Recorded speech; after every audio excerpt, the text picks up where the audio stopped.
want to just go through a few more trends and then touch on the media cost forecast before we open things up for any more questions.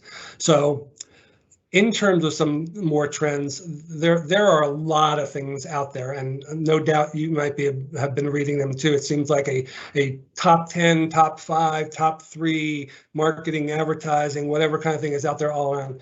We've tried to go through a lot of them and distill them down to a few bigger ones, 3 bigger ones that we see mentioned more often by more providers as highlighting truly big trends that are going on. And one of these things that we've seen is a rise of a double bottom line or brand citizenship among consumers. Increasingly, and Gwen mentioned this earlier, consumers are expecting brands to deliver on more than just your traditional kind of metrics. They want to know what your company's sustainability record is. Some are very concerned about climate impact as well. And then there's DE&I issues as well, and they want you to be authentically inclusive as well, not just some token thing that's out there, but really judging the authenticity of a brand when it comes to this. And there are things that brands can do as part of this, and it is aligning their key beliefs with their consumers, making sure they are aligned, not changing themselves for things that aren't real, but understanding what they really stand for and what their consumers value and making sure they're aligned. It's also articulating what it is that you are doing. And that can take many different forms. And one way that we're seeing more and more of this happening is that with the use of influencers. Again, authenticity there is a key, and tying in with the right influencers is very key. And then making use of all of your own components or your assets that you have available to you as a brand. And in some cases for packaged goods company, that is the packaging themselves, which is a great way to communicate with your target consumers. Younger consumers are especially likely to notice these types of efforts, and especially as it relates to DE&I. As this chart demonstrates, high growth brands are more than almost 2 times as likely to have specific DE&I talent objectives, which come through in their marketing and in their creative. And this spans all types of categories. And as you can see from this bar chart, younger consumers, those 18 to 25, are much more likely to notice that and respond in a positive way to brands that can authentically connect with them in that respect. The other thing that consumers are looking for is to be heard. They want their opinions to be matter, and they want to connect with the businesses that they work with. It's no longer a matter of talking at consumers, it's a conversation with them, and that's one that they want to participate in, as you see from the stats on this particular slide. Now, the second additional trend that we wanted to share with you is what I've titled here, a different approach to data, or designing a human-first experience. And this is obviously around data, and it involves different kinds of topics, if you will. Certainly, the loss of cookies is a part of this thing, and there are new technologies that are emerging that will replace that, and as well as behavioral type of targeting that can help mitigate the impact of some of that. I'm not going to spend too much more time on that. We're going to cover that a little bit more in our next media trends presentation, but that is certainly just one component of this data, human-first data approach. The other 2 bullets on this slide are something I wanted to spend a little bit more time on.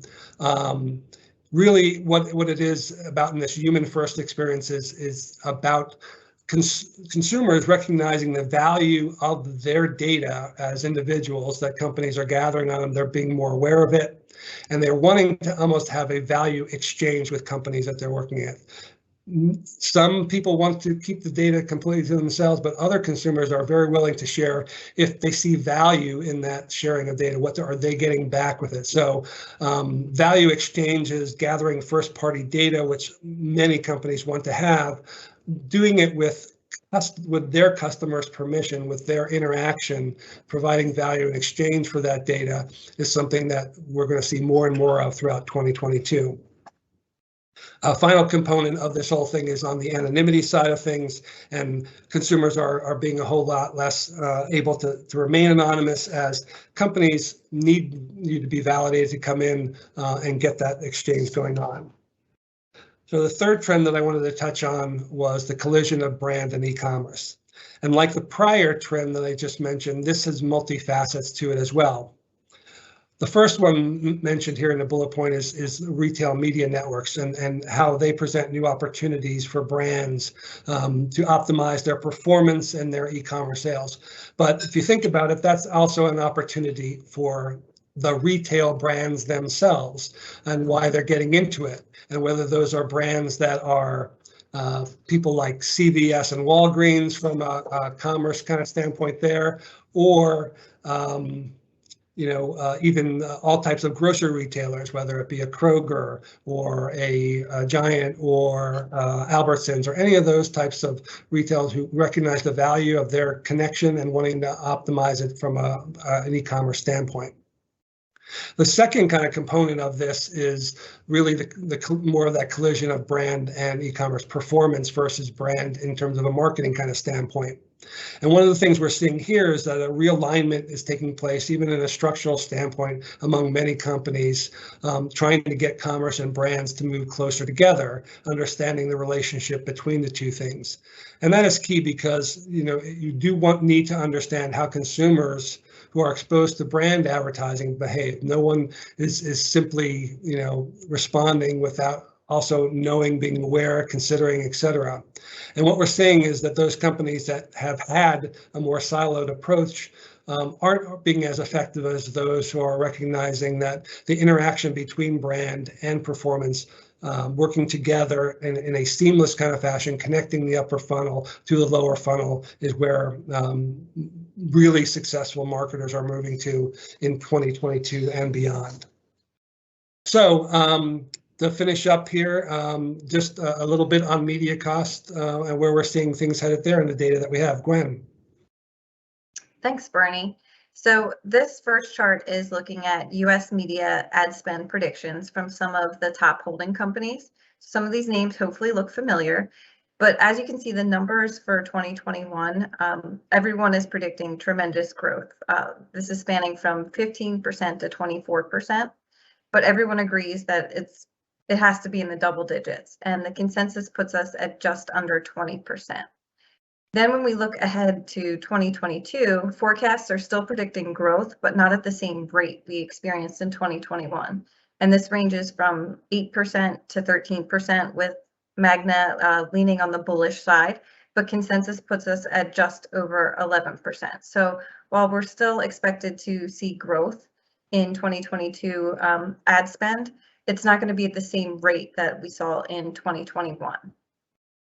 And then if we go to the next slide, we did want to share a few different forecasts because obviously nobody has a crystal ball, so nothing is set in stone. We're all kind of making predictions and seeing how it shakes out, but it's worth diving into some of these to see what different experts are anticipating. So this chart comes from Borrell, who is known for their local expertise, and they anticipate a 6.4% growth in 2022. And here you can see we've highlighted the streaming areas for both video and audio. These are the areas that they expect to see the largest growth in 2021. In 2021, we did see a large growth, so we expect that to continue in 2022. And if you think about it, it really does mirror media usage. We really saw an acceleration of streaming both video and audio during the pandemic. And then finally, we have the Magna prediction. And we saw on the previous slide that they were more on the bullish side with higher predictions, and they're forecasting 13% growth in 2022. And the areas that they anticipate to see the largest growth include cinema, which is kind of cheating because you're essentially building from 0% in 2021. So it can really only go up from there. But they also are predicting to see increases in the OTT and CTV landscape as well as search.